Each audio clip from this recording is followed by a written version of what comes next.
the volume. I'm gonna try to get Grandpa's face on there. Yeah.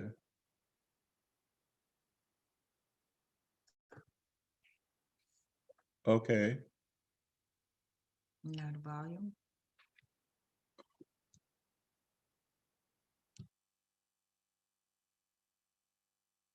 But That's it. oh, Gamma, I think he turned his mute thing on. Mm-hmm. Yeah. So okay, that's the mute. He have a mute too, so he probably turned his mute on. Okay. So Mr. Mappy, can you hear me?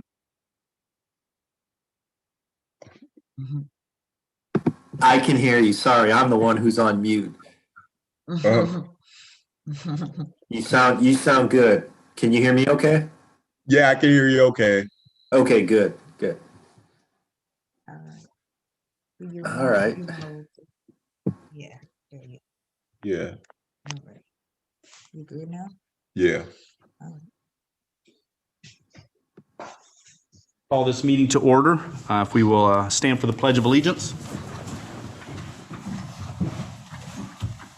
I pledge allegiance to the flag of the United States of America, to the republic for which it stands, one nation, under God, indivisible, with liberty and justice for all. All right, Kristen, if you do a roll call, please. All right, second thing you all can hear me before I start. Can you hear me on this one? I can hear you, but I don't know if can they. Oh, can they? There you Okay, go. There we go. Okay, Donald Alderman, Here. Ronald Wilson, Here. Yvonne Andrews, Brad Riddle, Here. Mike Kearney. Here. Okay, I guess what's next is the approval of last meeting's minutes. We didn't have a meeting last month, but the prior meeting, which was, I guess, what was that on? March 23rd. Did you guys read over the minutes? Yes. So I need a first and a second to approve those minutes. I make a motion that we approve those minutes. I'll give you a second. Okay. I guess, do we do a roll call on that? I can't remember. Just, I don't remember if we have to or not. I guess we just say approved. It's fine, I'll do a roll call. Okay. Donald Alderman, Yes. Ronald Wilson, Approved. Yvonne Andrews, Brad Riddle, Yes. Mike Kearney. Yes. Motion passes 4-0. Okay. All righty. I guess the first thing on the list is this preliminary plat. Is our attorney is here? Okay. Rich, are you here today? I am here today. I'm just Okay. I got to get a little quicker at clicking my unmute button. Sorry about that. That's all right. Okay, if you would read this resolution here, or the, I guess, the new business.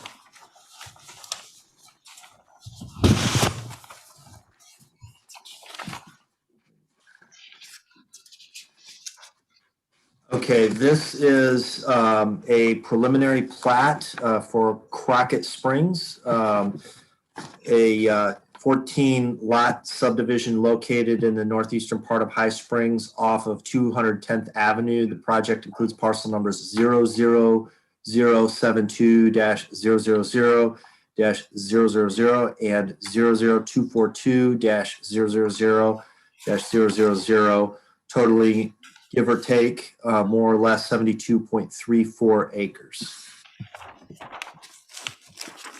Okay. Are the applicants here? Would they like to speak?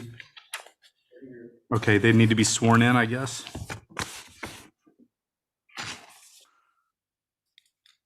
Would you swear on that? Are you the applicants? Yes. Okay. Would you have the applicants sworn in, please? Can we do everybody to be sworn in that's going to speak? Would that be easier? We can do that.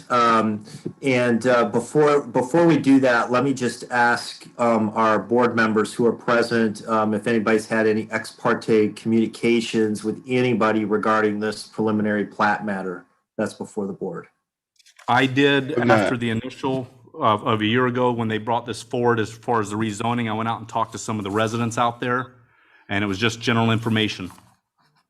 And that was, you said about a year ago or so? Yeah, when they first were going for rezoning for the property. Okay, so the question that I would have for you then is, can you listen to the evidence this evening and decide the issue in a fair and impartial manner and exclude anything that you may have learned a year ago about this project? Yes, I can. Okay. Are there any other members who've had any conversations, ex parte communications about this matter? I have not. Okay. With that, then we can swear in all witnesses who intend to speak on the matters this evening, including particularly, obviously, the applicant or any agents here on behalf of the applicant. So with that said, I'd ask those individuals to raise your right hand. And do you hereby solemnly swear to tell the whole truth and nothing but the truth? They did. And what I would ask then is, just for purposes of our record, if we could have those individuals just state their names so we have that in the minutes. When they approach the podium, they can state their name? That would be fine. Okay. All right, if one of the applicants or both of you would like to speak, now's the time. We're here answering questions. Oh, okay. Well, that'd be fine. We can do that. Then I guess at that time, we can open it for public discussion. Do you want staff to give a? Oh, yeah, yes, go right ahead. I apologize. Typically, we do that. So it's a 14 lot subdivision on 72.345 acres. The future land use is residential rural. The zoning is R1. It's on well and septic. The stormwater is being handled by drainage swells. It has been reviewed by staff and Kinley Horn, and it meets all city regulations. Keep in mind that this is not zoning, it is platting, so if it meets all city regulations, then you're required to approve it. And if you do not, you have to give a reason why, and it cannot be related to zoning. Gotcha. Since it's a plat. Right. So this is going to be on well and septic currently, and you said all the drainage will be kept on site? Yes, handled by the drainage swells on site. Okay. Any questions? The development of the plat will be primarily for residential premises? Yes, sir. There are 14 homes for residential purposes on large acre lots. What's the smallest one? Smallest one is, let me look at this. Looks like 4.44. So the subdivision as a whole, it's one dwelling unit per 5 gross acres. 5 gross acres. They meet that requirement with the whole subdivision. Yeah, so the smallest lot is 4.2 acres, and that would be lot 6. Okay. Where is this on 441? It's not. It's on going out 236. Okay. Right across from where Old Bellamy or whatever that road is off the right. Oh, 211. okay, all right, okay. I guess whatever that road is going that way. Okay. Any more questions? I have none. I have none.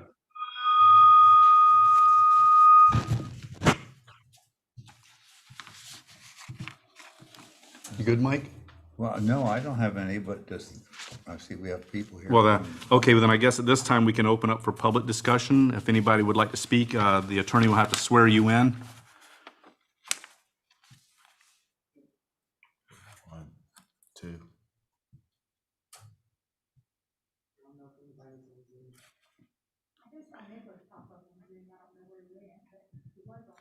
We're going to do public comment in-house first, and I'll open it up to Zoom. Turn the Mr. mic Maltby? up some if you can. Can you hear me? Yes. We're gonna do public comment in-house first, then we're going to go to Zoom. So anyone who'd like to speak in-house, they can come up to the podium. We need to have the public people sworn in, including the people on Zoom. If they were, are they lined up for that? If there's anyone that'd like to speak on Zoom, please turn on your camera so you can be sworn in.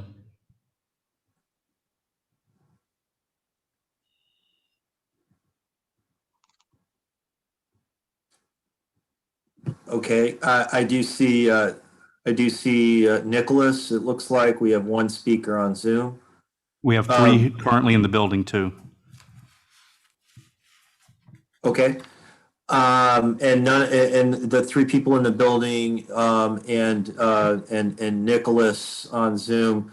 If you weren't sworn in, if you didn't raise your right hand at the beginning of the proceeding, we can do that. We can do that right now. So go ahead and raise your right hand. To the extent you haven't been sworn in yet, are there people who? Okay, there we go. Do you hereby solemnly swear to tell the whole truth and nothing but the truth? Yes. Okay, and then I just ask that each speaker just state their name for the record when it's their turn. Thanks. Okay, if anybody would like to speak, come up to the podium. Give your name and your address, please. Good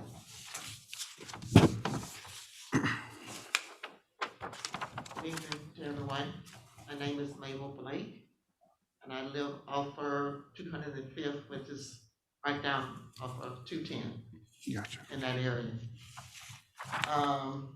My questions are, looking at the plat, and I'm noticing the dimensions and everything, is that everything is required here, but the proposed always is less than what the requirement is. Another thing, when we talked about this and looked at it last year, it says 1 dwelling per 5 acres. And all the dwellings on here are less than 5 acres. And we were looking at that time, from their survey, 65 point something acres for the dwellings. And then there was another 7 acres or something for the roads or whatever they needed to do in reference to that. So kind of wondering what is taking place, because the guidelines at that time says 1 dwelling per 5 acres. Right. Well, the property it does meet that requirement. And if I remember last time, I thought they were talking about 14 or 15 homes. So this is actually less than what I heard originally. But what they do is they take the whole property, divide it up by how many acres is, and then they said it's 5 acres per home. So that's what they do. But then then out of that comes the easements, the roads, the retention area. So as far as the whole property as a whole covers, it's enough to cover 5 acres per home. Yeah, so it's 5.16 acres per home, because since it's based on gross, then the total acreage is 72.3455, and you divide it by the 14 lots, and then you come up with 5.16. Okay, well, let me ask you a question. What was the 65 point something acres? What was that? And then what was the 7 something that made it 72? So the 72.3455 includes the access parcel and the right of way, which is the road and the right of way. So that makes it 72.3455, and by the way our regulations read, then you're supposed to divide it by the total acreage, the 72.3455 our regulations read. And so that's how you get the 5.16. That's how it's written in our comp plan. Because you're saying including all the 72 acres, yes, and not just the 65. Yes, that's how we are supposed to administer it. Because at that time it was like 5, and I guess no one explained that to us. Yeah. When we were here and we were talking about it. Mm-hmm. And that's why we were looking at 13 homes based on the information that we got instead of 14 homes. Yeah, it's confusing. I understand, but it's how we have to administer it, because that's how it's written in our regulations. So okay, according to our regulations, they do meet our minimum requirements. Okay, because like I was saying, I was looking at your dimensional requirements, and everything is less than what is required. Your proposed is less than all the requirements. So why is that? Well, the proposed isn't less because our requirements are that they have to meet the 5-acre minimum based on the total subdivision, which includes the lots, the parcels, and the right-of-way, which is 72.3455. So that is how we administered it, based on the total acreage of the entire subdivision, not just on the lots. Okay, so your required said 5.1, right? And then your proposed says less than 5.1. I'm confused. Your definition of requirement. That's 5 to 1. So And it how says how our code reads is 1 dwelling unit per 5 gross acres, which they meet. It's just very confusing. It's not 5 acres per house. It's 5 acres per home divided up among everything, including easements, retention areas, and all that, is what it's, it's not required that each house be on exactly 5 acres or more. It's the whole property meets the requirements of having that many houses that meet 5 acres as each house, but from each property comes part of the easement, part of the retention, so they take away from all the properties to meet the requirements of the whole area, and it drops them down for each individual lot to, I think the smallest is 4.2, just based on its demographics. So that 7 point something was not easements, right away, or road? Well, originally, if you remember the meeting, and I had to come in for that one, I think there was no one that was actually here for that, and I ended up showing up, and I tried to get this across in, we weren't talking about this at all. That was all preliminary. There was just people throwing stuff out. We were just talking about rezoning. And there were so many people throwing out different numbers of what this was going to be and what that was going to be. And I kept trying to tell people that we're just here for rezoning. There will be a time that this comes up, and then that's when everybody talks about it, how it's going to be plotted out. So there were people throwing out different numbers and stuff, but that was not written in stone because this is now done. No, I thought it was in the land development plan, a comprehensive plan, 1 dwelling per 5. So that's in the comprehensive plan. It's 1 dwelling unit per gross 5 acres. gross acres. It's 5 not gross. net density. So net Gross. would be just the lots. Okay, Right, the but lot. But the gross, which is what our requirements are based on the total. And so that's why we go by the total acreage of the whole subdivision and divide it by 14, because the gross includes the right of way and the access part of the lots, and the net only includes the lots. So we have to go by, according to our regulations, the gross, which includes everything. All right. I do have, I don't know what my time frame on speaking is, but I had some questions regarding, I think Mr. Busby said at the time, deed restrictions. Right. Do we know what those deed restrictions will be for the property for the property? Those have to come at the time of final plat, so they don't come at the preliminary plat stage, which is what this is. Oh, okay. So actually the covenants, CCRs, and the HOA is what comes at that point, the HOA documents. Okay, so not at this time. Yeah. Okay. Question, are there any sinkholes in that area? And what was the, in reference to the soil samples and all that, what happened to that and was that done? Y'all want to speak to that? Okay.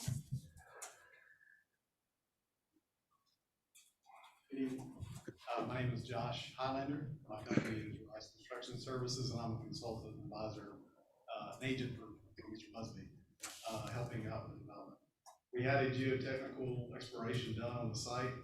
The site is currently planned to only use native lows, so the depressions that are on the site, those depressions will remain natural and won't be excavated. The water will continue to go to those low areas, and there won't be any additional drilling or excavation in those areas, either exploratory or otherwise. This site sets up really well for the natural characteristics of this type of development. It's about as low density as you can get 12 lots, I think, or 14 lots. The initial aspiration for Mr. Busby, not to speak for him, was try to do 16, and we found out at the rezoning time that 14 was all that was allowed in order to meet the density requirements. So things were reduced. Everything on the site has been assessed by a geotechnical engineer. There are, they're not termed as relic sinkholes. They're termed as natural depressions, I believe. But if you look at what flanks that property, this whole area is laden with natural lows. They can be classified as sinkholes if they're active, but we explicitly ask that question to the geotechnical engineer because the Water Management District likes to have those questions answered as well. There is a natural depression on the back of the property. It's between two lots. It will not be invaded in any way. It won't be encroached upon. And with the requirements of both the plat and the HOA documents at the time that final plat is finalized, there's a required separation by default from DEP for us to have those septic systems and those wells in certain natural depression. Does that help? So you're saying that before they can, let's say that you develop one of the lots, is it'll have to meet a minimum requirement from the state that the septic system can't be within so many feet of the natural depressions as not to invade them with toxins and stuff like that. Yeah, and that's true, not only water table vertically, Right. but horizontally. And in the karst areas, especially western Alachua County, you find minimum separation requirements between anything deemed as a natural depression or even a sinkhole that has to be minimum setback from that depression. So in this case, best management practices will tell you that those are set back in an area away from those depressions in order to meet the state requirements in the minimum. But I think with the size of these lots, Mr. Busby certainly has flexibility to move them even further away if the neighbors are concerned about it that way. Any questions? No. You guys have any more questions for him? The drainage. Yes, ma'am. What about the drainage going to the septic tank, the drain fields and all that? That's actually what I'm referring to. So outside the home, just like your home or any other home in that area, generally, we'll have a septic tank that has to meet the requirements of the health department and the DEP. And apart from that, the septic system, the way that it gets rid of its water is to go to a drain field and disperse naturally. Soils and sediment take out nasty stuff, and eventually it works its way all the way down to evaporates. That separation between any kind of natural depression and that drain field is required by law. It's in statute, it's defined by the regulation. What has the regulatory authority over that? And what type of, because I've seen several different types of drain fields. When we were building our homes years ago, our drain field has a line going out. And I've seen since then drain fields that are built up above the ground. So it's more prevalent now. The reason they do that is if the water table is within a certain area of the surface, they make you do a mountain septic. It's creating more separation between the water that's coming out of the septic system and the aquifer. In order to protect the aquifer, take all the nitrates, phosphorus, all the minerals, and nasty stuff out of it before, reduce it before it gets to the aquifer. So what is the anticipated type of drain field for this subdivision? These will likely be, it will take the health department to determine that for us, but because the water table is so much lower in this area, these will likely be normal at-grade septic systems. These home sites, when they mount for the home, a lot of times they bring in additional fill, the septic system ends up a little higher. Almost like a mound. I would say maybe subtly on some of the home sites, but on some of these home sites, they'll likely be flat at-grade. One of the great things about this development, and not to get too much off topic, is that he's proposing, or the developer is proposing to do very little to the existing site, apart from those for the individual home sites and septic systems. And both are required to meet regulatory requirements. And this development it's no different, it has to satisfy those requirements. The nice thing about this is these are not postage stamps, where we're trying to clear everything. Like increasing the amount of effluent and septic waste.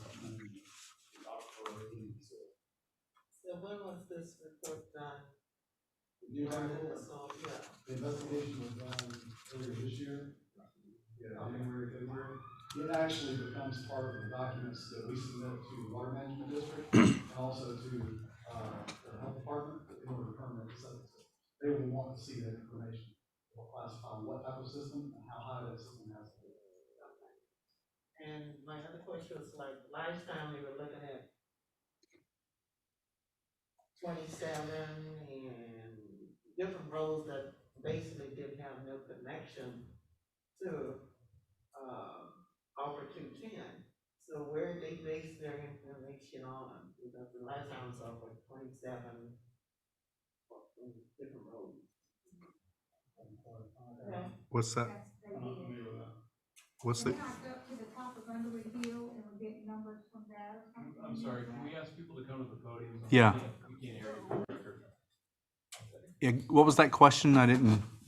I think, and I don't remember, when we looked at the assessment of where they were getting their information from, it wasn't around 210, and 236 is off of Highway 27 and 441, regarding the soil and traffic and everything like that. It was based on that information, not exactly where we're living. Well, their study would have to be done on site. They can't go to some other property in Alachua County and say, hey, this is what we want. It applies here. They have to go to site on that one. Yeah. I don't know if Kristen remember. I forgot. I know we were asking the question because they came over on Road 27 and 45, and report was old, and they got a current one now. So that's why we were wondering, in reference to the traffic, in reference to the soil and everything like that.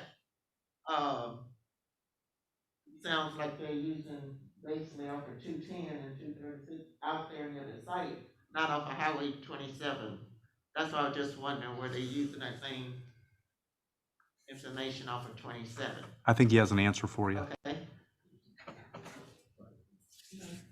Yeah, just to clarify, the development's not at the state where it would have done any kind of traffic study or analysis yet, but typically there's a threshold that's required for you to go out and actually collect data and put lines across the road and do all that kind of stuff. This development is so far below that threshold because it's only 12 lots that we will actually do 14 lots, sorry. Make sure to get that on the record.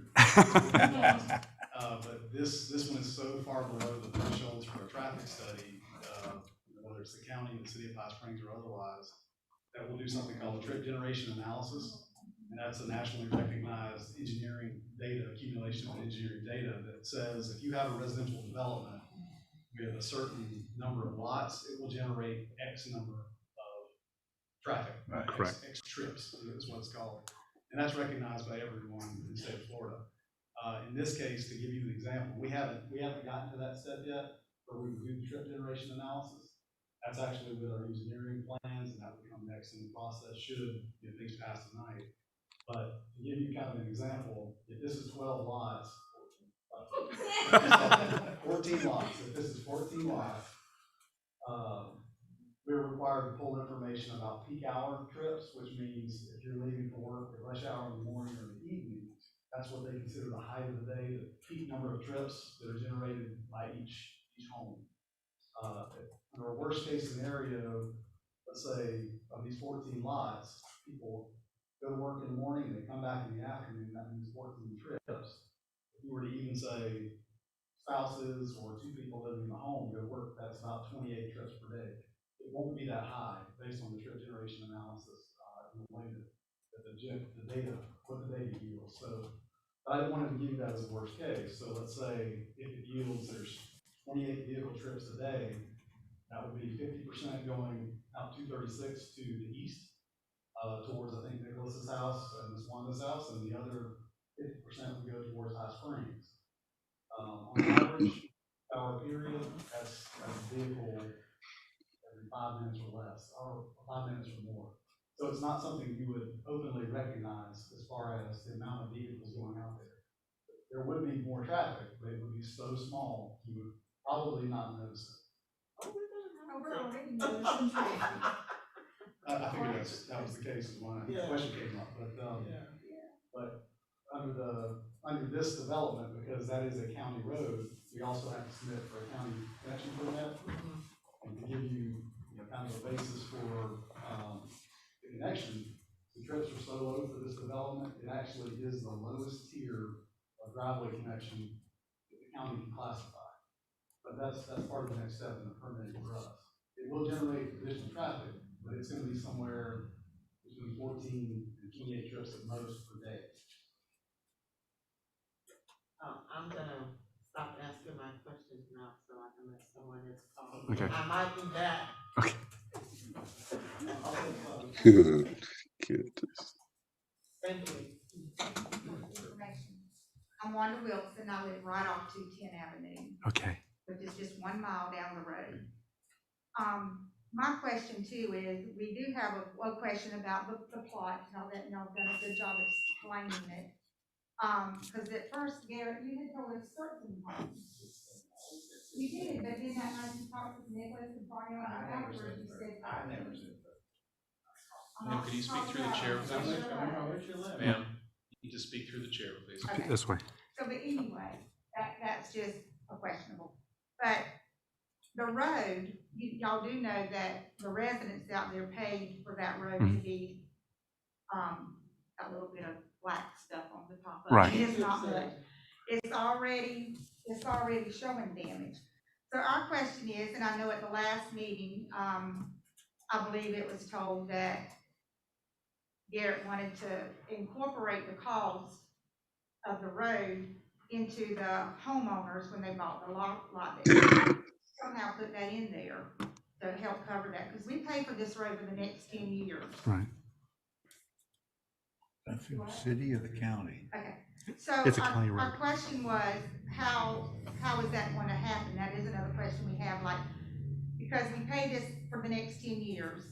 How is that, where's that money going to go? Is it going to go to them and then they just pay us back? Is it going to the county? Because if it goes to the county, we don't know how this is going to work. We're trying to figure this out because we're stuck with that, because we wanted our road paid because the dust was killing us. It was so bad, the dust was killing people out there, literally, with asthma and stuff. So that is one question we would like to know, how is the road going to be handled? Because if it's city zone, but it's a county road, we're a little bit confused about how that works. Who's going to take care of the road? It's a county road that they paid to have paved. Originally it was dirt. Right. And the residents paid to have it paved. If it's a county road, that would be between y'all and the county. That's the city's only, we're only in control of the city roads. So if there was an agreement made and it was a city road, then we would, talk to you about that. It depended on how the agreement was written, but because it was with the county, we don't have any control over it. Okay, so my question is, then if they're in your city limits that are using the county road that we pay for. Right.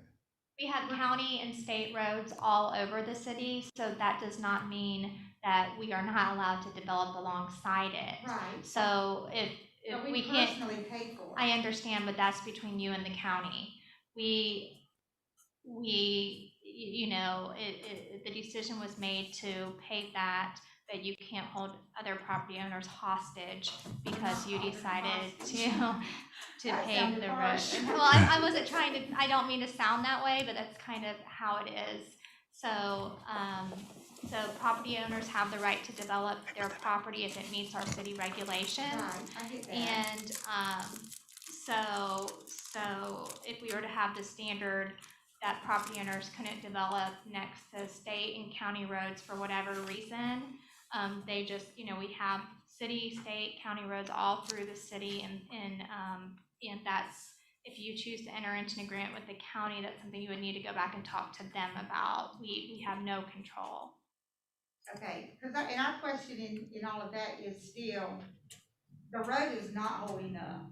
It is not. And so I know 28 cars a day may sound like a lot, but 28 cars extra coming in and out, and their friends and their family and everything, that's a lot of traffic. We're already seeing a lot of wear on that road. And I know they did other roads in the county But we got the cheap end of it. They did Old Bellevue 3 times, you know, they've done other roads twice, and we're still stuck with our little thin layer. But it's still better than the daggum dust, I'm telling you. Oh, yeah. It was bad. Yeah, and So- and I understand how you feel, so I didn't want to be like that. I completely understand how you feel. You put money into it and you had an expectation, and, you know, we're certainly willing to facilitate discussions, but I can't guarantee what would come out of those. So, it's just something we could pursue before final plat, but I can't make any guarantees about anything, but it's like, according to our regulations that are in our comprehensive plan and our land development code, we cannot, we have to look at what our regulations are, and it complies. Can I ask you a question? Yeah. I want to make a statement. Remember how bad 236 used to be going out the interstate? And for years, the county would say, we're going to repave it. I was up here 10 years before they even started. And that's the problem you have is the county, and that's one reason why everybody's looking at the Springs County thing is all the money that we're throwing in doesn't come to our side. It goes everywhere else.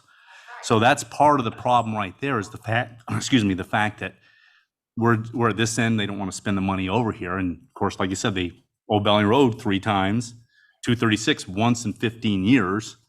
And that's where the situation is. I mean, they should be down there redoing your road, but. They should be.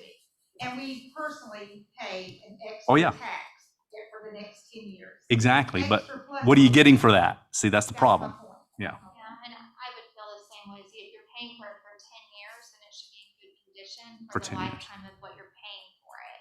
So that's one of the hesitancies to the development, Right. is just the extra traffic to. Could that also be a bargaining chip for for you in the county? Say, hey, look at the extra traffic, your road's not gonna hold up, get back out here and repave it. You know, I don't know. I'd love to do that if you thought they would listen to us. I mean, it took us years to get that, and it ended up, no. Yeah, They would not, and we ended up saying, well, we cannot live out here under this Yeah. dust. People were getting sick, and so we ended up. we still have streets in the city proper of High Springs that are dirt. I heard that And plug. we can talk to them again. Yeah. I don't know what weight we're gonna pull, but we definitely want to, and we can get out there and take pictures and send it and all that good stuff. I don't wanna make any promises about anything because they're not our roads, but we can try to help on our end by facilitation. Right, okay, well, thank you for that. And do you remember that though, about saying, isn't the money about incorporated into the call for that? And I didn't understand how you were seeing that to be, or? Well, I remember us talking about it, but I also remember telling you, we own property on that road too, so we're paying into the assessment ourselves as well. So they're taxing all that extra Yeah, money? absolutely, yeah. They just did us, I didn't know they added any. Everybody on that whole road. So, Once you pay your taxes, you can have no reasonable expectation as to how the county will maintain the road. Only thing it has to do is maintain it so that it's trafficable, but that's the only obligation they have. our obligation was, it's not just the county road that they maintain like they do for the general public and every other person. We personally have to pay extra above whatever the rest of y'all pay. Yeah. That's what I'm saying. Right, and like I said, as a taxpayer on that road, as a So property they owner. add, see, we all, We pay a I'm special- telling you, none of us knew anybody that bought property out there after this, that they've added that to y'all, because they sure had changed your But it payment. was on there when we bought it. Yeah. Okay, It was already on. so, okay, see, we didn't, all of us understand that, so you're already paying that for that. It's assessed to the property, not the person. So if you pay if someone came and bought your place, they would have to pay that assessment continually on. Since they're speaking on that. And Are I you- appreciate y'all, thank y'all for. All right, thank you very much. Since they are speaking on that, my question would be is, State your name again, real quick. I'm sorry, Mabel Blake. Okay. I know, but for the video or whatever record. My question is, will the potential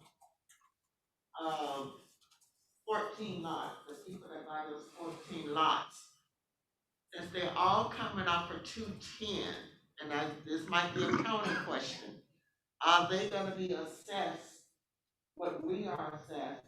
And you are assessed because you bought the property, it was already assessed and lot. So are those 14 homes coming off 210 gonna be assessed what we're paying for 10 years?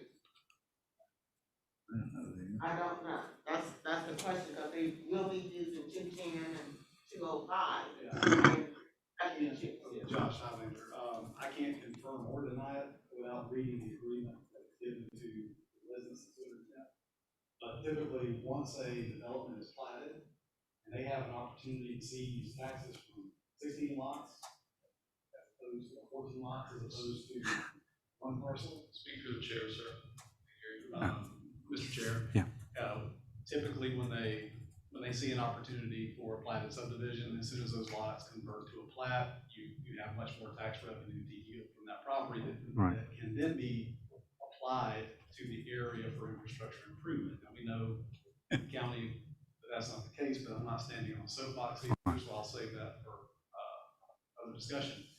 But in this case, the county will see those benefits on the tax roll as soon as the final plat is recorded. It becomes 16 or 14 taxable lots as opposed to just 2, I believe, right now. Okay. Okay. So they would be taxed, although we probably won't see any money from this. I don't think they're going to be taxed individually as you are right now, but what he's saying is the tax that they would receive from that can be used for road improvements and stuff, but that's still up to the county. When you say possibly not taxed individually, so you're saying those 14 lots that are all coming off of 210 might possibly not be taxed? Oh, they're going to be taxed. They're going to be assessment. Right, they'll be taxed. I don't know how much the county gets out of the tax base of that. They'll be taxed as city lots and city residents.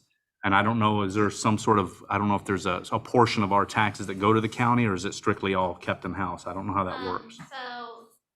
Well, yeah, I mean, there's city and county and school district, all Right. on top of each other, but for the purposes of the road, I don't know how that works. No, it's how basically what the county would get out of all this, whatever it's through the public school tax or whatever they are, it's up to the county what they do with it. If they wanted to take that money and build a tower downtown Gainesville and not do your roads, that's up to them. That's unfortunately what's going on now with everything else. Is they will be taxed. They'll be taxed through the city, and of course whatever taxes the county levies on them, and it's up to the county what they do with their end of the taxes. So based on the fact that they are coming off a county road 210, Right. they would probably be paying city tax and county tax? Well, you have a county school tax that comes out of everybody's, and there's a few other taxes. I'm not sure which. You've seen your tax bill every year, and you see county this, county that. Yeah, because we live in the county. So right. Well, we get a county tax. We get a county tax too. My school tax, and there's I think one other one. I'm not sure what water management tax. Who knows? It's hard to keep track of them anymore. There's so many lists down there. But that whatever their tax is, basically that the county does receive out of that small portion. As far as property tax stuff, it's up to the county what they do with it. And if they decide that they don't care about your road, that's what the county's going to do. If they do decide to do something with it, it's still up to the county.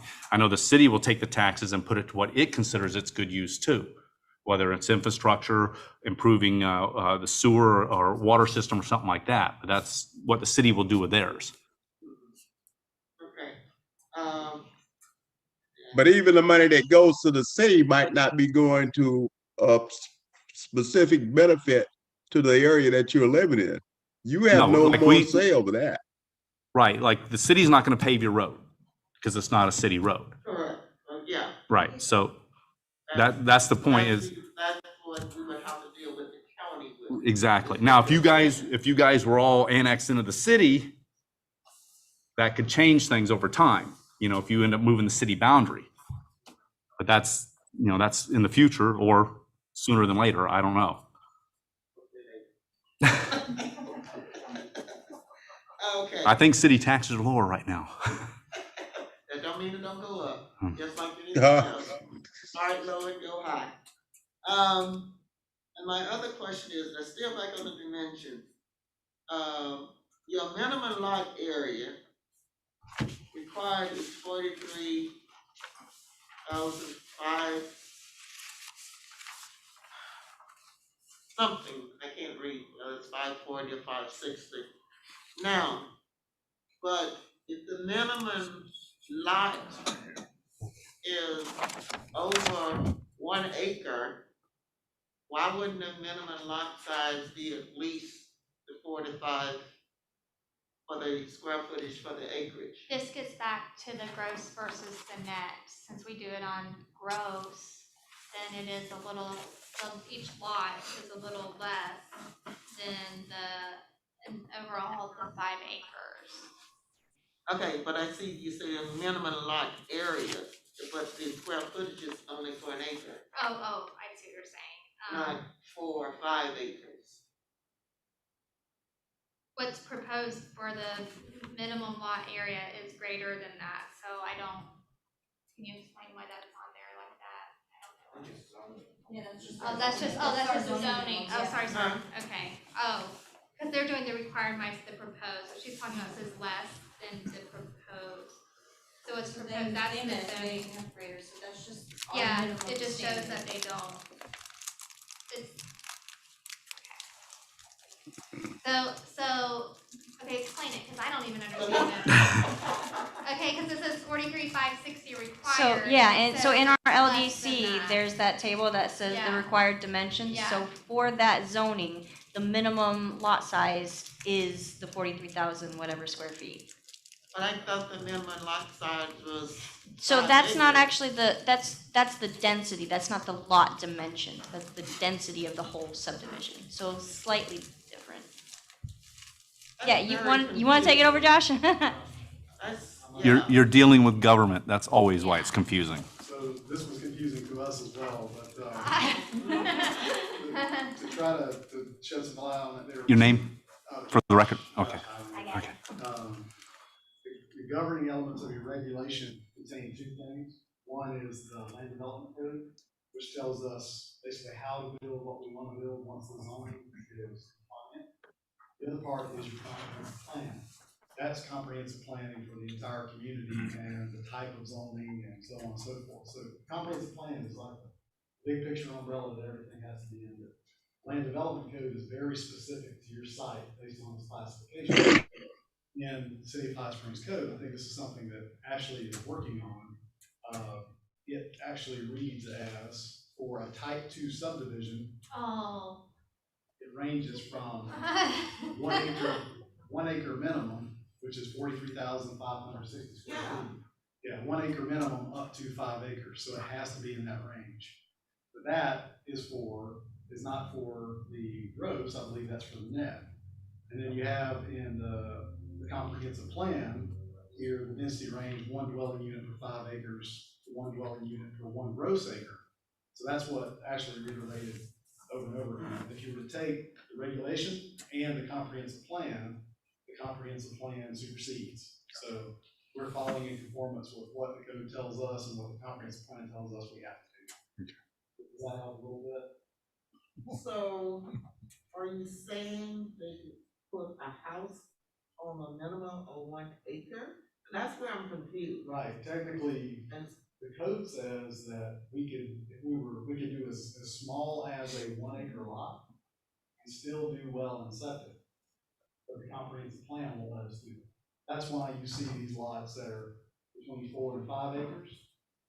Under the density, if you're calculating the net density, and then if you look at the comprehensive plan for that gross density, you're talking about taking the whole land area and considering it bumps you above the 5 acres you need to do the development. So the code and the comprehensive plan they put you basically in a corner for what you can do. That it's intended to do that to a certain extent, but it's a little bit confusing in the language, and I think that city staff is working on that.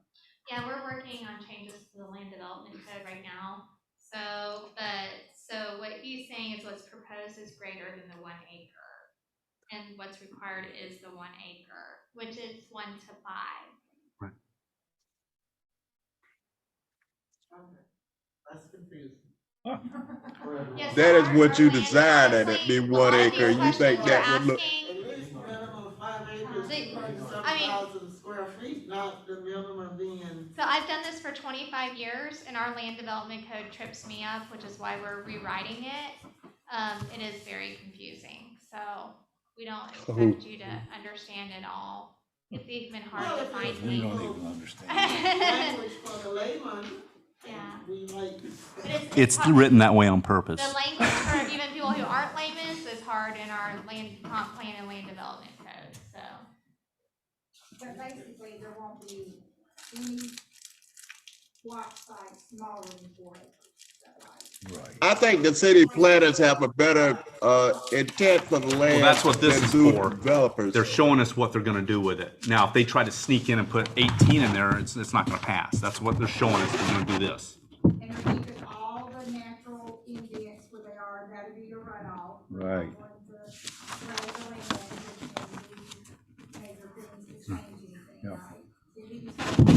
Yes.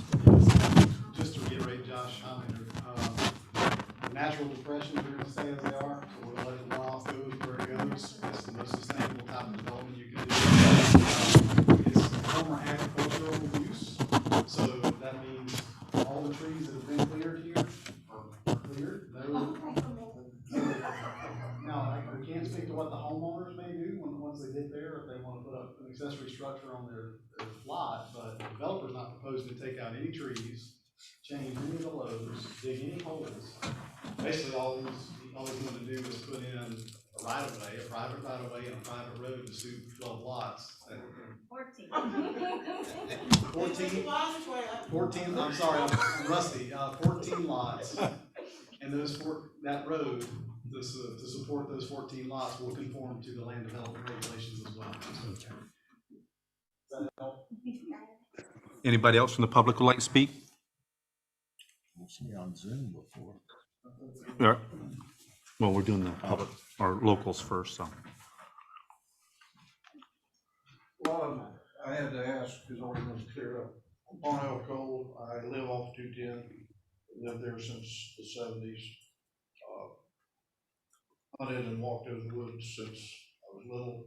My dad moved here in 33. There was some ice running through my property. Pictures in the 80s, fence growing in the middle of 6-foot oak trees. Wow. So it's established.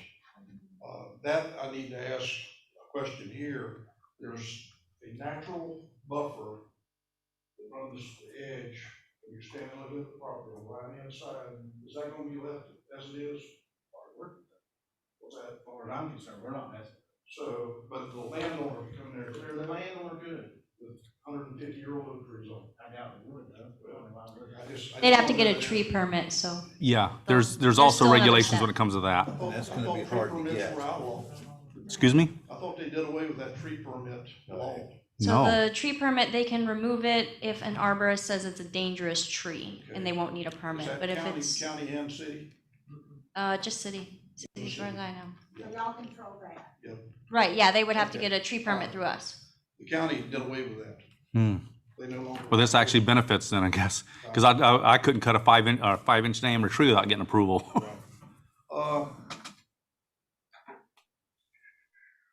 Yeah. Again, I think I heard the answer. There has been a perk test done already, or is that still to come? Who did you have do that? Which company do you know? GSE. Engineering. All right.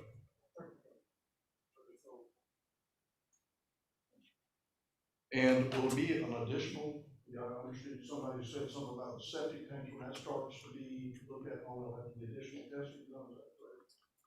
Was that already handled by that? Yes, Josh Highlander, the health department may come out and do their own sampling and testing. They'll likely take the geotechnical report from the developer. They will classify each lot individually, probably because environmental concerns are heightened in this county, a lot of the surrounding areas, especially the parks areas. But I did want to answer your question. I talked to Mr. Busby. Those oak trees that you're talking about, as a concession, if this will help, we can also put protections in the HOA documents or even the final plat to say within certain limits of the buffer that trees cannot be removed. So if we can identify where those trees are, we can go ahead and put protections in there to forbid those individual homeowners from taking those trees down. That will help. I know everybody that has property down that line would appreciate it. And it's easy to see them, I mean, they're huge, but they've been there forever, so. They are there. We drove through there with a golf cart and stuff. Massive trees up in there, just huge. Well, we certainly wouldn't give anybody a permit to cut them down anyway. No, we don't want trees cut down. If the city does not regulate the tree permits already, for the buffer, which is the bordering trees that are natural or have to be added, in this case, not have to be added, but we would like to protect those in the community anyway. Please agree that that usually would be restrictions. That will help the neighbors. You can also cut down on the noise, because we're used to it being quiet out there, and you can hear, you're going to go here. We're starting to hear all down around, and even on that, they would get shade sometimes. I'm willing to forego my established argument. I've had a tree, argument there since the eighties. Average size house for you built. Don't know yet. We'll establish that. We probably have a minimum square footage, probably 1,500-1,700 square feet, something like that. And, So bigger than what they would state overall. For the state lot like this, I would project. Folks, I'm sorry, you have to speak through the chair, please. The attorney must be able to hear everyone. Busby, I would expect that in a state lot like this, most folks are going to be in 2,000. Yeah. I would think so. that pretty much answers my questions. All right. Right now, I understand that this is really another exercise. And later down the road, we're actually gonna get some real answers, finalized answers with facts to back them up. All I can ask is make sure all the people concerned get contacted, because we would have lots more people here, I'm sure. But, thank you so much. Thank you very much. Thank you. Does anybody here locally want to speak anymore? Or? I just have one question. Okay, come up and state your name again. Wanda Wilson. Okay. When you brought that up about the meeting, we didn't know about this if Mabel hadn't told us. So there wasn't a notice. So how do we just constantly contact y'all to find out? Like, we didn't know this was going on. Well, it was actually. So no, I mean, you're the one who contacted them. So I did contact a few of you that I had contact information for through email. But by statute, we don't actually have to notice through a letter for preliminary plats. That's all. We just didn't know. Yeah, but I mean, if you want to leave me your names and your numbers, or yeah, I mean, I've been sending emails out because I know a lot of you want this info, so I've been trying to accommodate you, but we can't just let the city bleed money on letters going out and whatnot. I just didn't know, because I know it was a requirement that first time we saw the. Right. The sign, yeah. Yeah, for zoning and all that stuff, it's totally needed, but for preliminary plats, we don't have to send out letters. Yeah. Yeah. We're trying, but yeah, I'll keep sending emails to you all, and if you want to forward me any more information or whatnot, I'll send it to whoever, I'll call whoever. And what meeting is it going to the commission? Have we decided So it'll be the yet? next one, which is, So what's the next one that it falls on? in June? Yeah, that sounds right. Oh, or, I'll yeah. confirm what the date is. Hang on, I have a calendar, one second. May 27th will be the next commission meeting. After this coming. Okay, so, that one, or do yeah, we can probably get it on that one as long as your agenda's not too full. I know you were doing budget stuff soon. Yeah, the agenda's gonna be full. We'll try to get it on the 27th. Of this month. Yeah, if not, then if you give Christy your email, then she'll contact y'all and let you know. There is a possibility it could be moved to the first meeting in June, but we're gonna try for the 27th. Okay, was there someone on Zoom that wanted to speak that was sworn in? There was, if that individual is still on Zoom, you can turn your microphone and video on to speak. I'm good, thank you though. Okay. If there's anyone else that would like to speak in Zoom, please utilize the raise your hand function. It will allow you to turn your microphone and video on.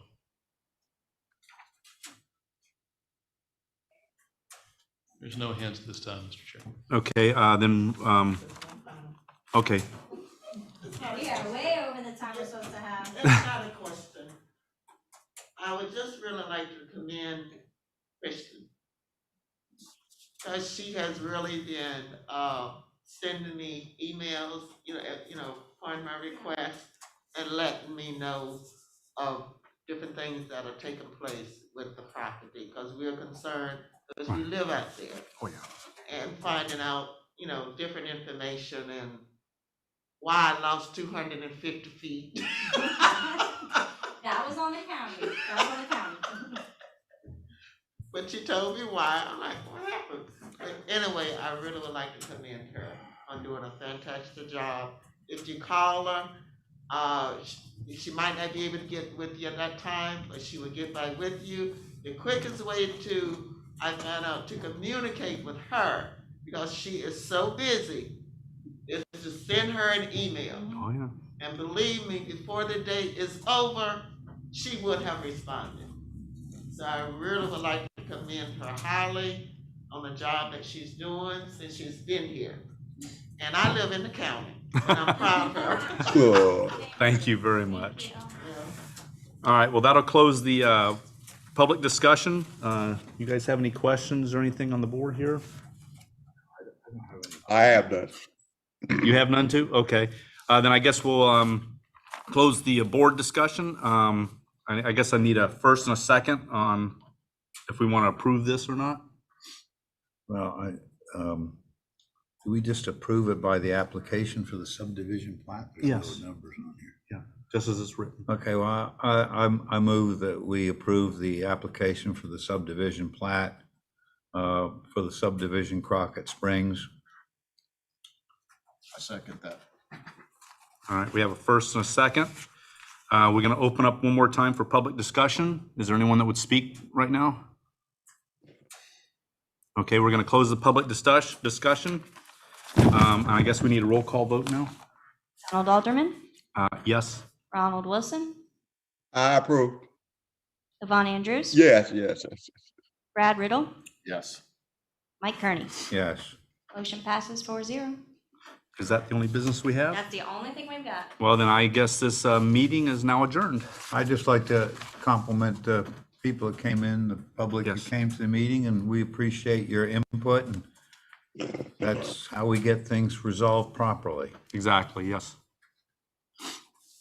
Oh, I got a question for you, Ron. When are we going to start back to full public meetings here? Yeah, good question. That is a good question. Let me talk to the attorney and figure it out. Okay, because didn't DeSantis raise all the restrictions off just a few days ago or something, or a week ago? Actually, this is Rich Maltby. Yes, however, there is the restrictions are removed in terms of impeding on ability to conduct business and that sort of thing. But as a matter of law, under the Attorney General opinions and the state of those Attorney General opinions, there is still the capability of conducting hybrid meetings. Probably what we should do, you raise a good question. Probably what we should do is, I don't know that it is on the commission's agenda for Thursday night to discuss, but at a minimum, the city attorney can report on that when we have city attorney comments. Essentially, we're going to be guided by the commission on that as far as how they want to proceed.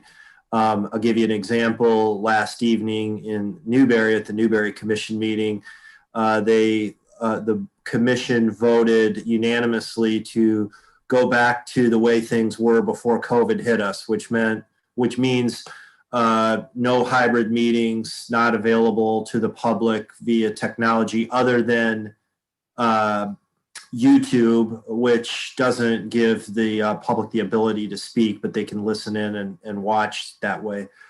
So that is probably something that city attorney's office will get with the city manager on, and we'll decide how we want to approach that either on Thursday night or maybe at the subsequent meeting if we want to add it as an agenda item. Thank you. All right, Good question. meeting adjourned. Wait, don't we have to do a roll You did. call vote to adjourn? Do we? Last time Yvonne yelled at us for that, remember? Then let's do We're it. gonna do a yay or nay? Then let's do it. I need a motion to close the meeting. I make a motion that we close tonight's meeting. I'll second it. This is a very small group. Yeah. All right, roll call, please. Yvonne said we didn't need roll call for this one, we just needed yays. Oh. So, Everybody in favor? Yay. Yay. Any opposed? Aye.